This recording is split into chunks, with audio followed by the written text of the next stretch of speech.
पर्यावरण के विषय जिसे देख सकते हैं। मेरा विषय है प्रगतिवाद उनके कवि।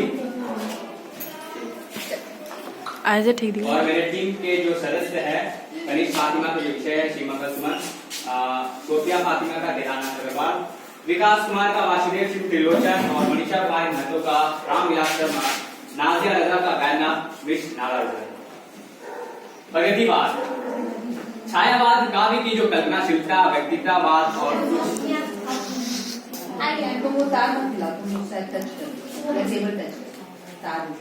छायावाद काव्य की जो कल्पनाशीलता, व्यक्तिवाद और सूक्ष्मता थी, उसकी प्रतिक्रिया शुरू थी। प्रगतिवाद काव्य आंदोलन का आरंभ हुआ और इसका आगमन हुआ 1935 और 36 में। पंत और निराला भी प्रगतिवाद काव्य की तरह अनुभव किए कि छायावाद कविता कल्पना के पंखों पर सवार कविता थी और उसने यथार्थ से मुंह मोड़ रखा था। मतलब जो छायावाद काव्य थी वो मतलब कल्पना में ज्यादा सवार थी, लेकिन उन्होंने जनता की आवाज नहीं बन पाई। इसी बीच प्रगतिवाद उदय के तीन कारण है प्रगतिवाद के उदय के। पहला है, इसके उदय के कारण 1936 में लखनऊ में आयोजित प्रगतिशील लेखक संघ था।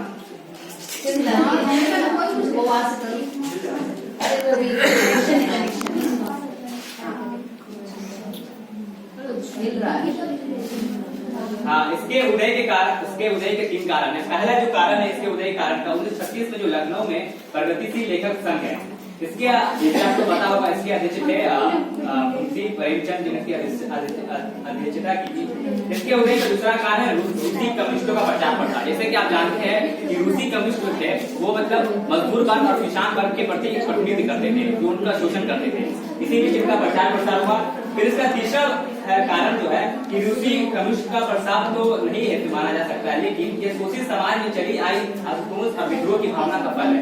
मतलब जैसे जानते हैं उस समय अंग्रेजी शासन का दौर था, उसमें इतना जो अत्याचार करते थे अंग्रेजी शासन, जिससे कि जो शोषित समाज थे उन्होंने अपने विद्रोह का बिगुल उठाया और उन्हें संख्यात किया।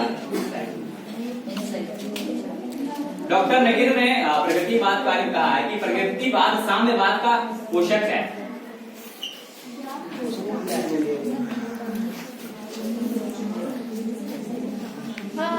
बोल देंगे ना, और पॉइंट भी सिस्टम में डाल देंगे, सिस्टम में डालेंगे और उसको हम भी जिला दिए हैं उसको डाल देंगे, अच्छा थोड़ा सा बना देंगे और देख देख के हम लोग बोलेंगे वो सही रहेगा।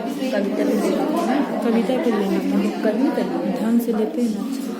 ए प्रिया कविता डाल देते हैं। जैसे कि आप जानते हैं डॉक्टर नगीर ने प्रगतिवाद के बारे में कहा है, प्रगतिवाद साम्यवाद का पोषक है और प्रगतिवाद का शत्रु है। बल्कि युग है कि प्रगतिवाद साम्यवाद की भी अभिव्यक्ति था। यह युग मार्क्सवादी और समाजवादी धारा से प्रभावित रहा है। अतः मार्क्सवादी और साम्यवादी से लिखी हुई जो काव्य धारा है वही प्रगतिवाद है। प्रगतिवाद का नेतृत्व किया था महाकवि सुमित्रा नंदन पंत ने। इनके एक काव्य थे युगवाणी और गामिया। इन्हीं से इन्होंने इसमें जो शोषित समाज थे उनकी आवाज उठाई थी कृतियों के माध्यम से। उन्होंने इसमें यथार्थवाद का समर्थन किया ही और कल्पना लोक से मुक्ति पाने का सुझाव भी दिया। महाकवि निराला ने बेला और नए पत्ते की जो काव्य रचना की वो इसी विचारधारा की रचना ही है। जूही की कली के कवि निराला के बदले स्वर लिखा होते हैं। जैसा कि आप जानते हैं जूही की कली जो निराला के प्रेम प्रसंग के बारे में, आज इस युग में आते आते उनकी जो स्वर है वो बदल उठते हैं। जैसे आप देख सकते हैं, अबे सुन बे गुलाब भूल मत जो पाई खुशबू रंग होगा, खून चूसा खाद का तूने अशिष्ट, दाल पर इतना रहा है कैपिटलिस्ट। कैपिटलिस्ट से जानते पूंजीवाद, इस प्रगतिवाद में ही पूंजीवाद का विरोध था। वो तोड़ती पत्थर में इसी प्रकार मजदूर वर्ग की स्त्री की दशा प्रतीकात्मक चित्रण भी कमजोर करने वाला है। तो मैं पंक्ति पढ़ लेता हूँ। जाना एक दिन काम छोड़ देना, आज हम लोग नहीं दे पाए। और रामधारी सिंह दिनकर जी की रचना भी देख सकते हैं, कुरुक्षेत्र, स्मृति और परशुराम की प्रतिष्ठा। ठीक है, उधर चल जाते इस लोग कवि है श्रीमंगल सिंह सुमन, रामनाथ अग्रवाल, त्रिलोचन और रामविलास शर्मा और बैनाथ विश्व नारायण। सैटरडे को कर ले क्योंकि गलत है। मेरा जो चयनित कवि है रामधारी सिंह दिनकर। किसको? मेरे को याद है, बट हम देख के अगर बोल तो गलत बोलेंगे। और तो हम लोग देख के बोलेंगे। मिट्टी सोने का ताज पहन इटलाती है, दो रहा समय के रथ उनका नाम सुनो, सियासत खाली करो की जनता आती है। 26 जनवरी 1950 को लिखी गई यह पंक्ति आजादी के बाद गणतंत्र बनने का दर्द बताती है कि हम आजाद तो होंगे लेकिन व्यवस्था नहीं बनती। वही पुराने कानून अभी भी नए भारत में लाए गए, वही भ्रष्टाचार अभी इस नए भारत में भी थी। नेहरू जी की नीतियों के प्रखर विरोधी के रूप में जाना जाता है। परशुराम की प्रतिष्ठा इसका प्रत्येक उदाहरण है। यही कारण है कि आज देश में दिनकर का नाम एक कवि के रूप में नहीं बल्कि एक जनकवि के रूप में लिया जाता है। कवि परिचय। दिनकर का जन्म 23 सितंबर 1908 को बिहार के बेगूसराय जिले में हुआ था। वो अल्लामा इकबाल और रविन्द्रनाथ टैगोर को अपना प्रेरणा स्रोत मानते थे। ये कहानी ऐसी भी। तो 13 वर्ष तक अपनी कलम नहीं चलाई।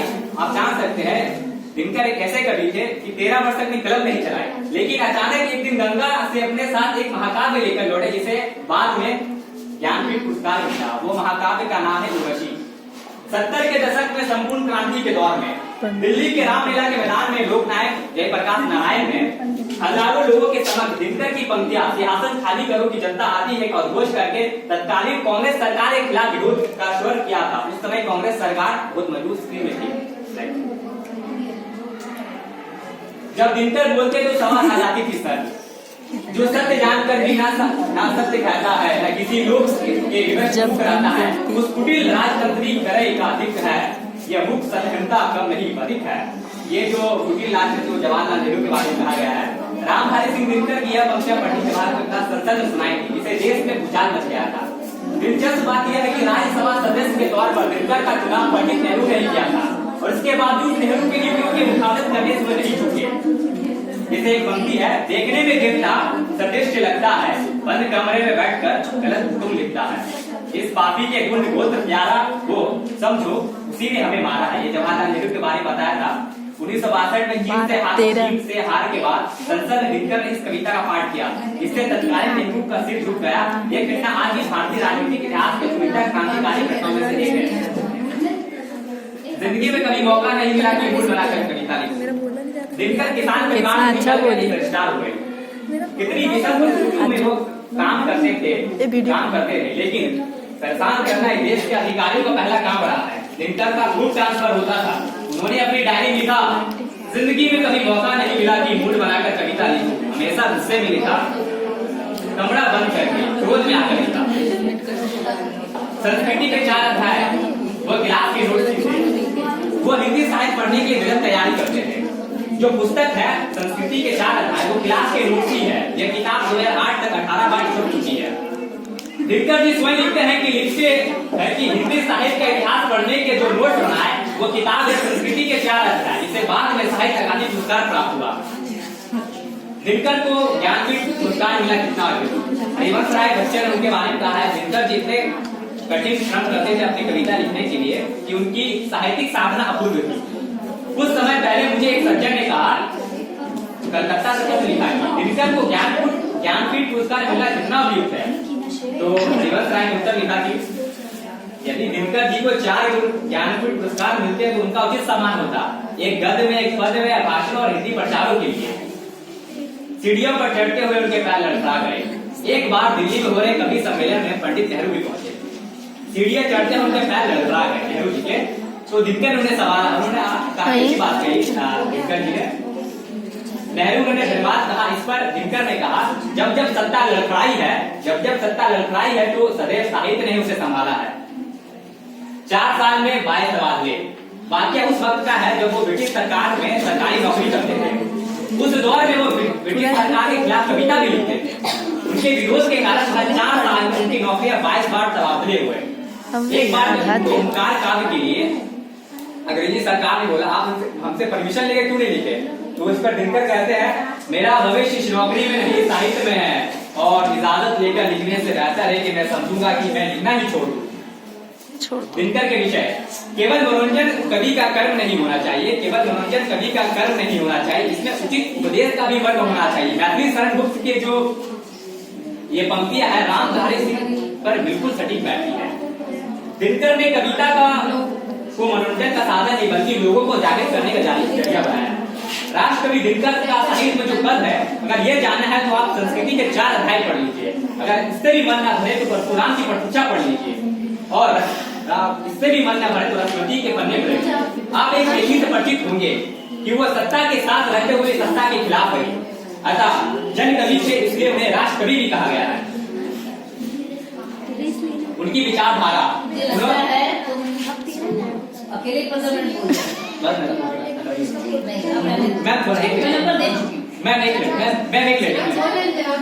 उनकी विचारधारा उन्होंने अपने बारे में कहा है, जिस तरह मैं जवानी भर इकबाल और रविंद्र के बीच झटके खाता रहा, उसी प्रकार मैं जीवन भर गांधी और मार्क्स के बीच झटके खाता रहा। इसलिए उजले के से गुनाह करने पर जो रंग बनता है वही रंग मेरी कविता का रंग है। मेरा विश्वास है कि अंतवंश यही रंग भारतवर्ष का विशेष का भी होगा। उनकी प्रमुख रचना उर्वशी के लिए गांधी से सूचना दी ओंकार रश्मि पूछे उपलब्धि। भारत सरकार द्वारा स्वतंत्रता से भी आरंभित किया गया। संस्कृत के 4 अध्याय में साहित्य अकादमी तथा उर्वशी के ज्ञान की सूचना किया गया। 1999 में भारत सरकार ने उनकी संस्कृत का डाक टिकट भी जारी किया गया। निधन 24 अप्रैल 1974 को दिनकर जी ने अपनी कविता में हमारे वर्ष मैं आपको अपनी कविताओं में हमारे बीच जीवित रखकर सुना के लिए अमर या तो पढ़ो या फिर अपनी भाषा में सरल से, ठीक है। इसी के साथ मैं अपना वक्तव्य समाप्त कर रहा हूँ। धन्यवाद। और मेरे अगले वक्त मेरे सदस्य है जो आप आ जाइए।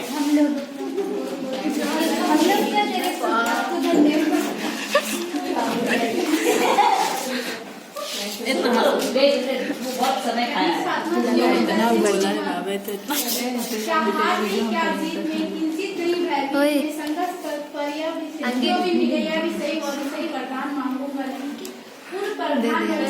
अटल बिहारी वाजपेयी अपने भाषणों में अक्सर मंगल सिंह सुमन की कविताओं का जिक्र किया करते थे। कवि परिचय। उनका जन्म 5 अगस्त 1915 को उत्तर प्रदेश के उन्नाव जिले में हुआ था। विद्रोही कवि के रूप में विख्यात प्रोफेसर और विचारक श्री मंगल सिंह सुमन की कविताओं में काशी का बेड़ा एक कहानी ऐसी। सदन में बहुमत साबित करने के दौरान अटल बिहारी वाजपेयी ने दोहराई थी श्री मंगल सिंह अटल बिहारी वाजपेयी जब पहली बार प्रधानमंत्री बने थे उनकी जो मिले यह विषय हुआ। मौलवी जी और गांधी जी के समझ कविता सिमाने को उपस्थित हुए।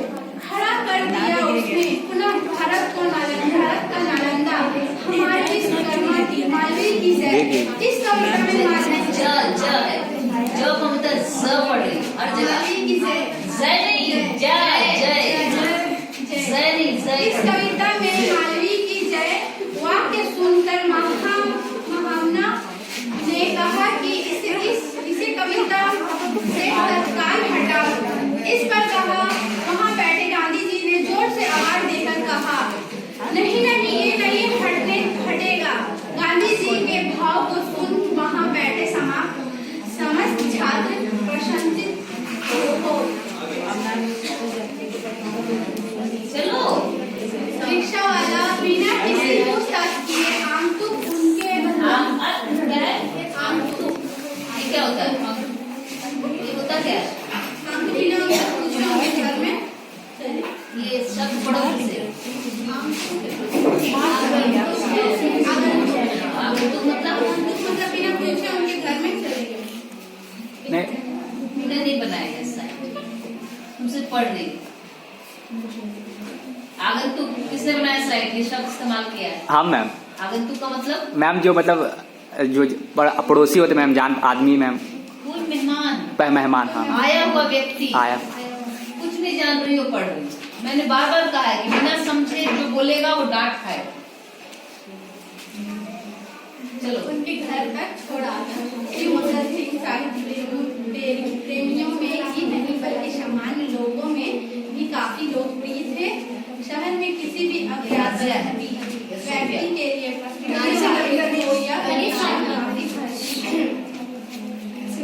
सुमन जी के घर जाना श्री मंगल सिंह सुमन की भाषा से इनके गीत व्यंग्यात्मक होते थे। व्यंग्यात्मक क्या होता है मैम? व्यंग्यात्मक मैम मतलब मजाकिया शैली। कौन? 1:30 बजे ना इसी में बैठो हो जाने तो 1:30 बज जाने का टाइम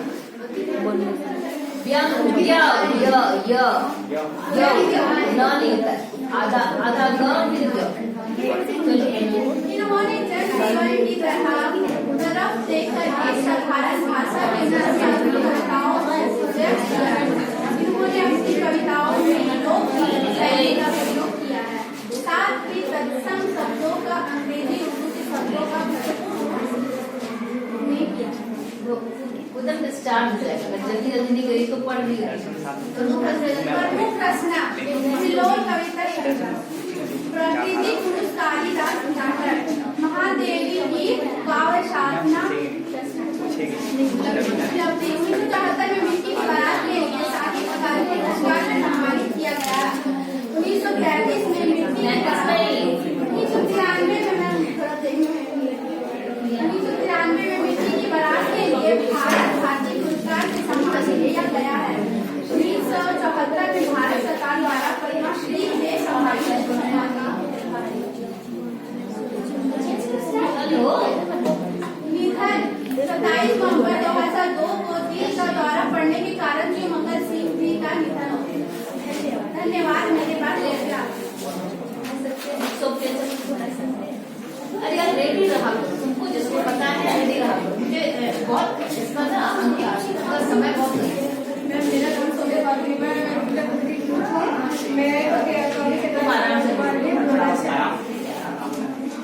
हम भी जाके देख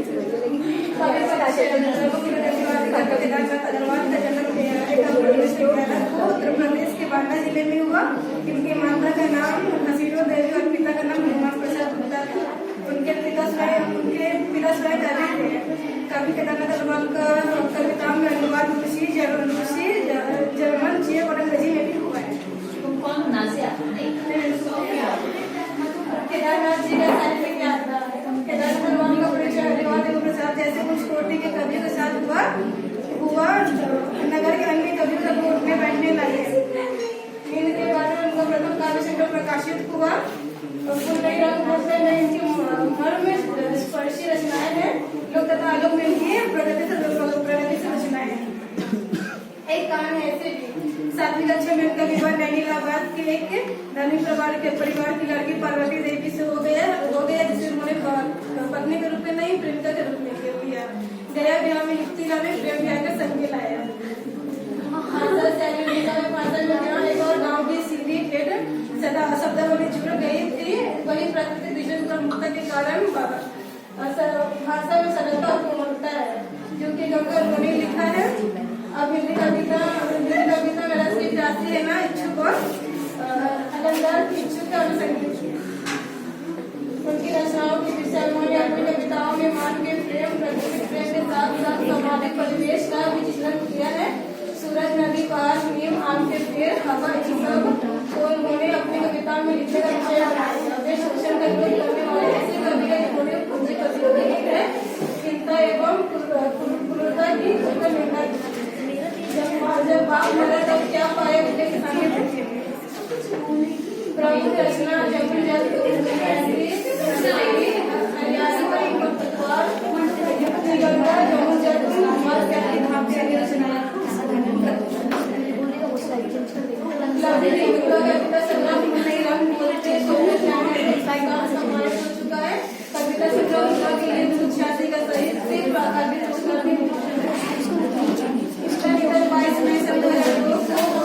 रचनाओं के माध्यम से हमारे पीछे अमर कर दिया। Thank you. मेरे बाद विकास कुमार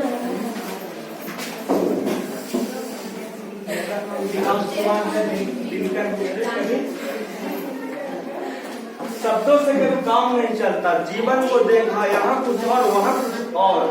प्रगतिशील काव्य भारत के प्रमुख कवि हैं। 20 अगस्त 1917 में उनका जन्म हुआ था। उत्तर प्रदेश के सुल्तानपुर में उनका जन्म हुआ था। उनका मूल नाम वासुदेव सिंह था। उन्होंने काशी हिंदू विश्वविद्यालय में एमए अंग्रेजी और लाहौर में संस्कृत में शास्त्री की उपाधि प्राप्त की थी। एक कहानी ऐसी भी त्रिलोचन शास्त्री फणीश्वर नाथ रेणु ने कहा कि त्रिलोचन शास्त्री को देखते हुए मेरे मन के ब्लैक बोर्ड पे एक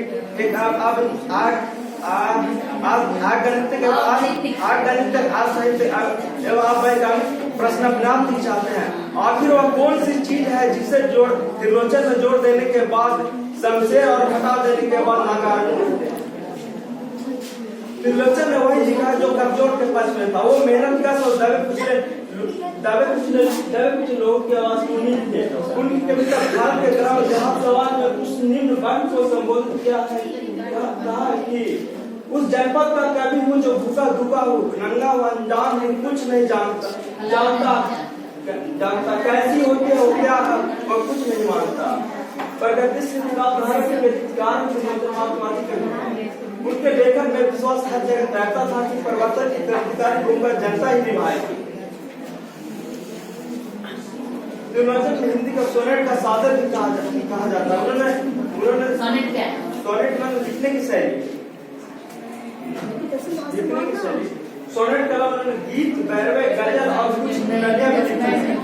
सोनेट जो होता है छंद, की कला एक छंद है, उसमें मात्रा होता है। इनके प्रमुख किसी के बात संसार में दिन मेला का सुराग और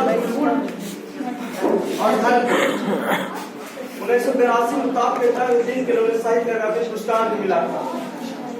9 दिसंबर 2007 को गाजियाबाद में हो गया। मेरे अगले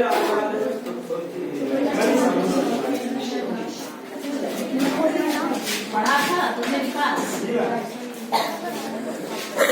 नमस्कार, मेरा नाम अक्षय कुमार था। मैं रामलाल शर्मा के ईमेल परिचय के बारे में अभी रामलाल शर्मा जिंदगी अब 40 करोड़ क्यों बैठे हैं साहस जोर, देश हमारा हिंदुस्तान लाखों एक मजबूत किसान। कवि के रूप में वो कितने महान थे इसका अनुमान इसी से लगाया जा सकता है कि अवैध रे 1946 ईस्वी में खुद के द्वारा संपादित शाह की रचनाओं को जगह दी गई। क्या नाम पूरा बोलो ना, संबंधित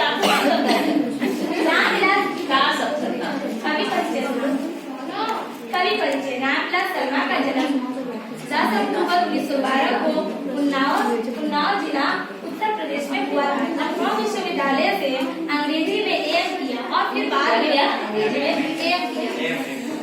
एम क्या होता है? एम फिर बाद में क्या की बी फिर बाद में पीएचडी की 1948 से उपाधि प्राप्त की। 38 तुमने 38